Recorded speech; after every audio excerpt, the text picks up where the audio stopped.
Presenting the long-awaited two-part review of Beast Wars Tripredacus, the other American Beast Wars gestalt, and the only team who appeared in the cartoon, but not in these forms. They never combined either.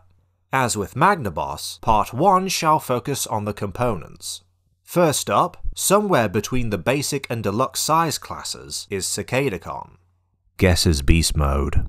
For a combining figure, the proportions are pretty accurate to the insect. Big eyes, the rear two sets of legs seem appropriately sized, even the larger set of wings are shaped fairly close.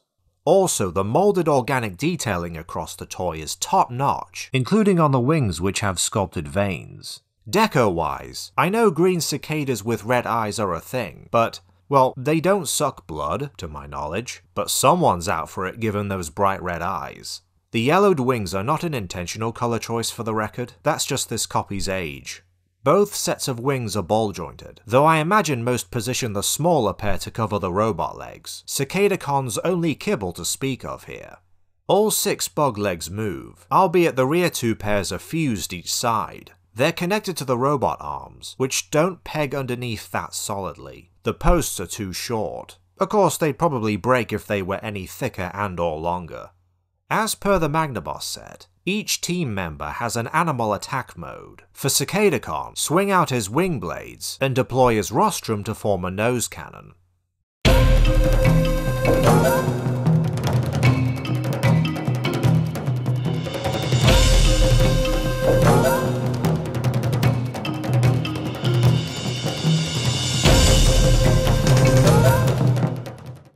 Predacon's robot mode introduces white and purple into the colour scheme, a nice combo if nothing fancy. The robot design isn't exactly original. The beast head forms the chest, which on this guy sticks out a bit too much. The bug legs hang off his robot limbs, and as per a lot of winged creatures, the wings themselves end up on his back. But damn, it's such a cool look. The team members had no individual bios back then, just the one for Tripredacus, but a decade later, IDW's Beast Wars sourcebook depicted Predacon as a cruel, cunning war veteran. With that frown and aggressive insectoid-like mouthplate, I can believe the first part. And the bulky chest, huge upper wings, and trim limbs give him the profile of a powerful yet swift aerial combatant. The robot mode articulation consists primarily of ball joints, the neck, shoulders, elbows, and hips. In addition, the ankles are hinged, while the knees are double jointed, hinged at one end, ball and socketed at the other, though the buff chest makes him slightly top-heavy. Those wing blades from earlier detach to form twin swords, a bit flimsy looking with the gaps, but I like the orange highlights. As one of the post-1996 Beast Wars products, all team members feature energon chips that reveal their true allegiance. Predacon's is located behind his robot head. Next in line is Ramhorn. He's bigger, but I'm not sure if he'd qualify as a deluxe. If you're expecting an homage to his Generation 1 namesake, his beast mode is a Japanese rhinoceros beetle. Again, we have a faithful rendition of the creature in question. Both the head and pronotal horns are accounted for, with small antennae for the former, small claws at the tip of each leg, the scutellum, that triangular-shaped segment up top, the elytrons or wing covers. There are diagrams that show these things off. The brown body, with brown-grey legs and yellow-green eyes, is not the most exciting deco ever, but it's realistic, so credit for that. It's hard to pick up, but the brown is actually marginally translucent. For posability, only the front pair of legs move at 2 joints each, a swivel and a ball joint. The head rotates on a ball joint. It also hinges up and down, as can the horn itself. In the process, it's easy to move other parts that probably aren't supposed to move. Ramhorn's attack mode involves opening the shell, which with the weapon inside pegs him pretty tight, and deploying his twin dagger blades. Yeah, they've yellowed a bit too. Also, underneath the shell, you'll find his energon chip.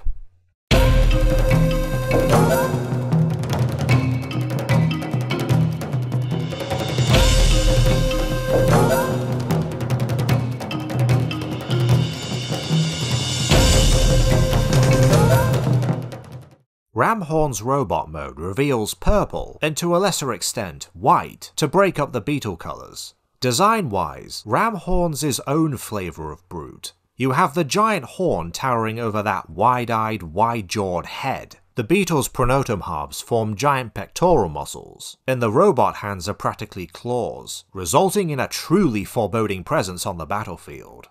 Insect legs hanging off robot limbs is fairly common in Beast Wars, though the front pair of beetle legs can tuck inside the shell at the back. Nice change of pace. The articulation on this figure is surprising. You have ball-jointed shoulders, elbows, hips and knees, hinged wrists and ankles, and then we get to the head. At first it looks like he has a ball-jointed neck, except that bit of purple plastic below the white face has etched teeth at the top. That's a mouth. Ramhorn's one of the few Transformers toys with a functioning robot mode mouth. As something of a bonus, the horn can hinge forward to impale or possibly shoot laser beams from the tips. Of course, this mode isn't perfect. The head doesn't lock in place. Meanwhile, the shell makes him pretty back-heavy, though it's low set enough to prop him in certain poses.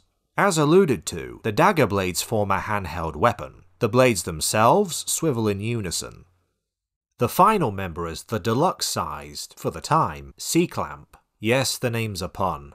The only crustacean of the group, C-Clamp is a lobster. The colour scheme is not dissimilar to Ramhorn's, brown-purple with green eyes, albeit it's more of a greyish brown here, and most of it is translucent plastic, plus the purple is more prominent in beast mode. In short, he coordinates well with his fellow council member, while also doing his own thing. The moulding's really nice, with the shell texture and bumps across the limbs and cephalothorax, plus the abdomen's appropriately segmented. Possibly to accommodate for the combined mode, the antenna and legs are downsized compared to an actual lobster. Also, the robot feet and heel spurs make up the tail and flippers, though the robot legs peg together very poorly. Given the post is also clear plastic, this may be for the best. Outside of the swiveling antenna, the claws have the most meaningful articulation. 2 hinges, a swivel, and a ball joint each. Other moving joints like the swivel at the abdomen are meant for the robot mode. Blades manually flip out of the claws for C-Clamp's attack mode.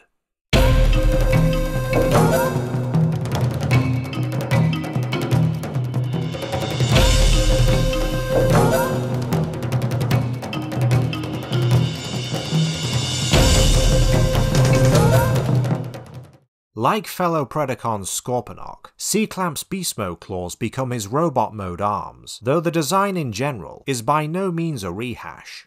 The lobster head halves, with the legs folded behind them, form wide, imposing shoulder pads. You also have sculpted pectoral and ab muscles with those same bumps, to say nothing of those giant claws that could crush the life from his enemies. And given those tooth-like structures molded on them, all you can pray for is a quick death. The head sculpt looks as though he's donned a crown, though the fang-like details aren't painted, something that a certain redeco rectifies. Otherwise, C-Clamp looks every bit as fearsome as the other council members. As for articulation, all the claw joints from beast mode are still functional, now with an extra ball joint and swivel each arm. The neck is ball jointed, as are the hips and knees. The waist swivels, and the toes and heel spurs hinge separately. By all accounts, C-Clamp has the most effective posability of the trio.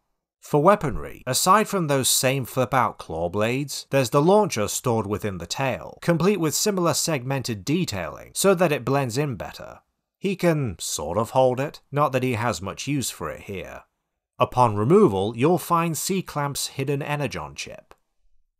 And that's a wrap on part 1. So far so good. Stay tuned for part 2, where I review the terrifying Titan himself.